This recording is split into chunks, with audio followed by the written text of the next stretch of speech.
Okay, so we need to talk about the post-credit scene for Thunderbolts. Obvious spoilers here for those of you guys who haven't seen the movie. But the post-credit scene shows the Fantastic Four arriving in the main Marvel Cinematic Universe through a dimensional rift. But here's the thing, I think that's only half the scene. I think the other half of the scene that we are not seeing is that it's also the Silver Surfer and Galactus coming through. But they're not chasing the Fantastic Four. They're following the Fantastic Four. Because I think both of those groups are fleeing the Fantastic Four's reality. Now, this flies directly in the face of a lot of the theories that are out there, that the Fantastic Four are fleeing their universe because Galactus and the Silver Surfer win. They successfully managed to destroy Earth. But why would that lead to the Fantastic Four abandoning the entirety of that universe? We know from Star-Lord, for example, that human beings can live in other parts of the universe so long as they're able to attain the ability to travel through that universe without dying on their way to any particular place, right? As long as they have faster than light travel. And so there was a video that I made not too long ago where I put out this theory that the movie played out more or less the way that you would expect it to, given the nature of the MCU. That Silver Surfer shows up, tells the Fantastic Four, your world is marked for death, that she's basically telling them Galactus is coming. And so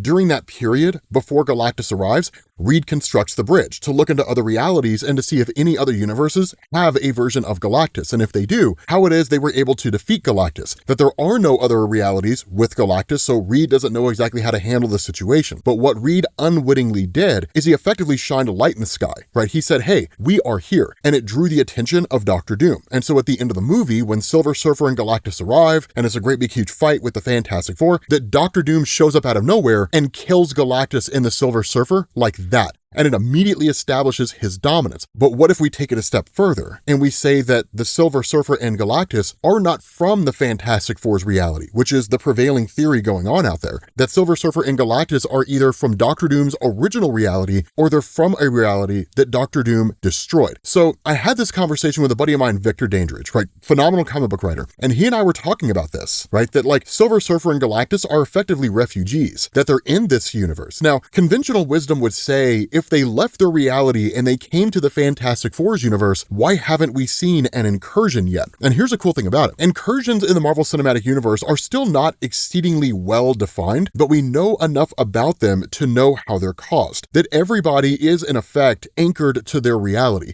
And so if anybody leaves their universe, they essentially pull their universe with them into whatever other universe they're in. And that's what causes incursions. But if Dr. Doom had shown up and destroyed that entire reality that the Silver Surfer and Galactus were from, there's no incursion to cause, because there's no universe to pull. And so here's the thing, right? There's precedence for this in Marvel Comics, specifically when it comes to the Sidera Maris and the map makers. Now I know people are going to say, well, Rob, Marvel's not copying the comics entirely. I mean, sure, but if you've never read Jonathan Hickman's Avengers and New Avengers, then you don't know that the Marvel Cinematic Universe is borrowing very heavily from Hickman's Avengers and New Avengers run. So let's talk about the Sidera Maris and the map makers for a second. When the incursions were being done by Hickman in his Avengers run, there were two types. There was a red incursion and a blue incursion. Now, a red incursion was just a world that showed up in the sky, right? You got 8 hours to destroy one of those worlds or both, and that if neither of those worlds are destroyed and they collide, it obliterates both universes. Done and done. The blue incursions were far more interesting because those heralded the coming of Sidera Maris and map makers, and the way it worked was like this.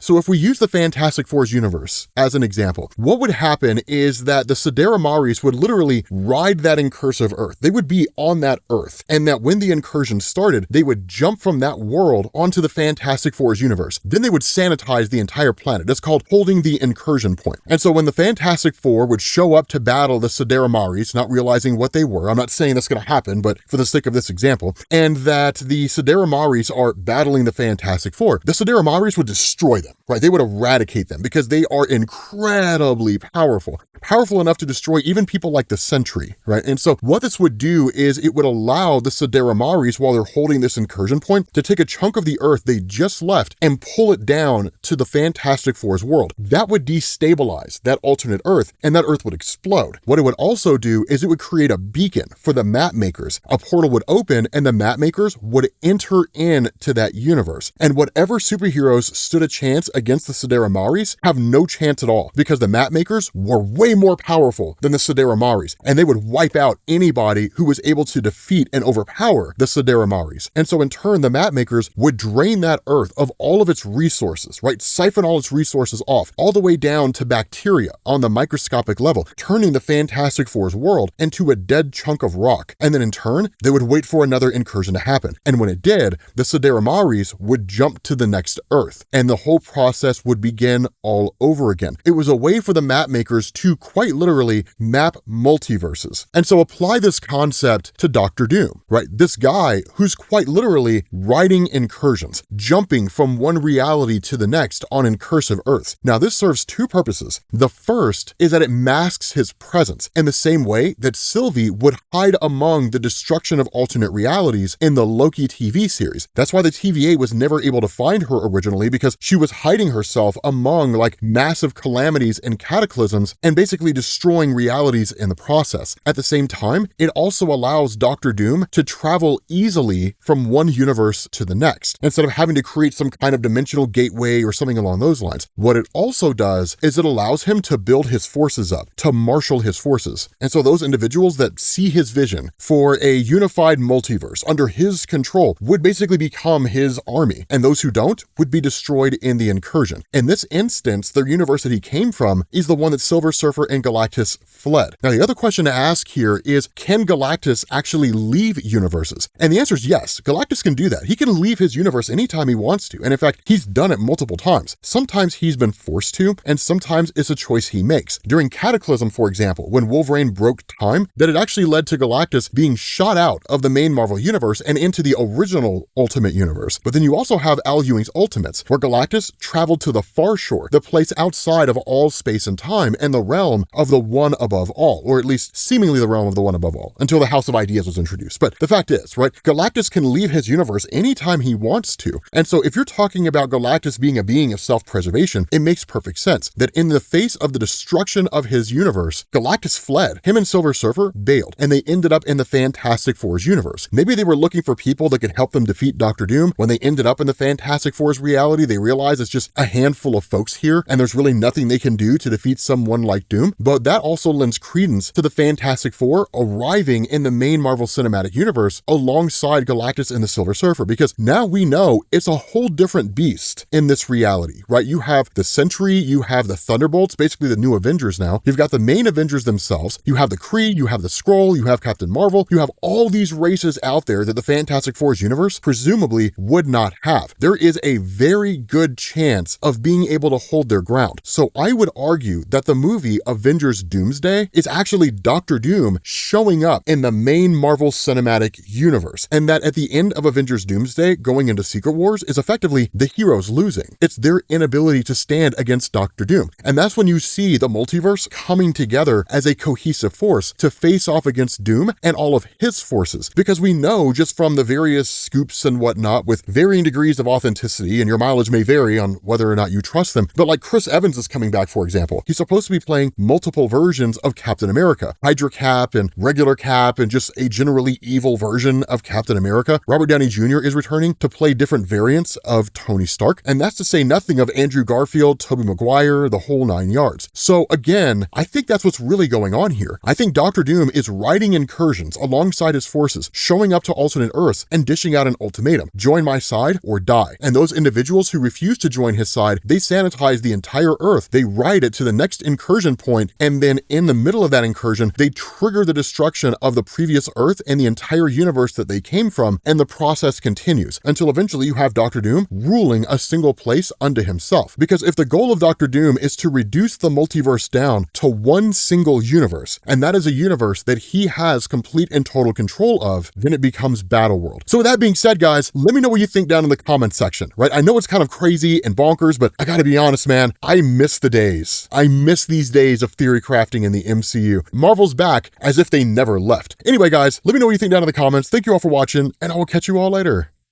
Peace.